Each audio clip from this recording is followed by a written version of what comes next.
వండెడన్నావు తిని కుండెడ రక్తం తాగే రాక్షసుడి గురించి ఎప్పుడన్నా విన్నావా? నేను చూశాను. కొమ్ములతో ఆడి కథనాడే రాసుకున్నాడు. కన్నీళ్ళని ఒంటికి నెత్తురులాగా పూసుకున్నాడు. సావు కళ్ళ ముందుకొచ్చి నిలబడితే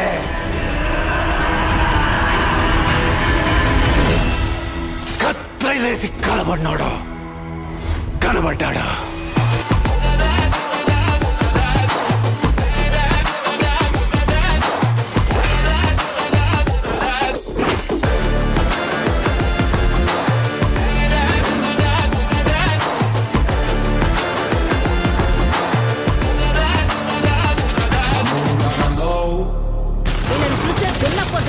వందల సంఖ్యలో ఉన్నారు. వాళ్ళని ఇక్కడ ఉండడానికి ఒప్పుకుంటే ఈ ఊరే నాశనం అయిపోతుంది.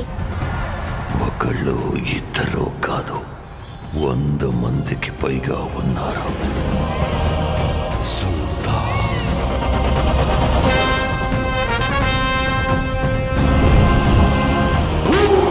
వీళ్ళు రౌడీలు కాదు, నా అన్నలు.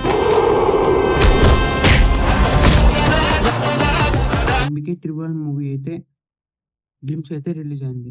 గ్లిమ్స్ రిలీజ్ అయిన తర్వాత గ్లిమ్స్కి బ్లాక్ బస్టర్ రెస్పాన్స్ వచ్చిందనే చెప్పొచ్చు. మెయిన్గా ఈ గ్లిమ్స్లో బ్యాక్గ్రౌండ్ స్కోర్ నెక్స్ట్ లెవెల్లో ఉంది. అలాగే సినిమాటోగ్రఫీ కూడా నెక్స్ట్ లెవెల్లో ఉందనే చెప్పొచ్చు. ఈ మూవీలో బాలకృష్ణ గారు డ్యూయల్ రోల్లో యాక్ట్ చేయబోతున్నారు. ఈ మూవీలో కాజల్ అగర్వాల్ హీరోయిన్గా యాక్ట్ చేస్తుంది. ఈ మూవీ బడ్జెట్ బాలకృష్ణ గారి కెరియర్లోనే బిగ్గెస్ట్ బిగ్ బడ్జెట్ మూవీ అని చెప్పొచ్చు. ఎందుకంటే ఈ మూవీలో విఎఫ్ఎక్స్ వర్క్ హెవీగా ఉండబోతుంది. రీసెంట్గానే మూవీకి సంబంధించిన ఫస్ట్ హాఫ్ వర్క్ కంప్లీట్ అయింది. ఈ మూవీని నెక్స్ట్ ఇయర్ జనవరి 12న థియేటర్స్లో రిలీజ్ చేద్దామని ఈ మూవీ ప్రొడ్యూసర్స్ ప్లాన్ చేస్తున్నారు. బాలకృష్ణ గారు అలాగే గోపిచంద్ మాల్ గారి కాంబినేషన్ అనగానే ఈ మూవీ పైన ఎక్స్పెక్టేషన్స్ నెక్స్ట్ లెవెల్లో ఉంటాయి. అలాగే ఈ మూవీకి సంబంధించిన టీజర్ కూడా రిలీజ్ అవబోతుంది. ఈ మూవీకి సంబంధించిన టైటిల్ను కూడా అనౌన్స్మెంట్ చేయబోతున్నారు. అలాగే బాలకృష్ణ గారికి సంబంధించిన ఒక స్పెషల్ గ్లిమ్స్ కూడా రిలీజ్ అవబోతుంది.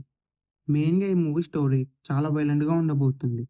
బాలకృష్ణ గారి క్యారెక్టర్ ఈ మూవీలో చాలా వైలెంట్గా ఉండబోతుంది. అలాగే బ్యాక్గ్రౌండ్ స్కోర్ కూడా నెక్స్ట్ లెవెల్లో ఉంటుంది. ఎందుకంటే ఈ మూవీకి తమన్ గారు మ్యూజిక్ ఇవ్వబోతున్నారు అండ్ బ్యాక్గ్రౌండ్ స్కోర్ కూడా తమన్ గారు ఇవ్వబోతున్నారు. బాలకృష్ణ గారు తమన్ గారి కాంబినేషన్ వచ్చిన ప్రతి మూవీ కూడా బాక్స్ ఆఫీస్ దగ్గర బ్లాక్ బస్టర్ అయ్యాయి.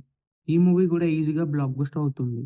ఈ మూవీ థియేటర్స్లో రిలీజ్ అయ్యి బిగ్గెస్ట్ బ్లాక్ బస్టర్ అవ్వాలని కోరుకున్నాం. ఈ వీడియో మీకు నచ్చినట్లయితే లైక్ చేసి షేర్ చేసి ఇలా మరికొన్ని వీడియోస్ కోసం మీ ఛానల్ని సబ్స్క్రైబ్ చేయండి.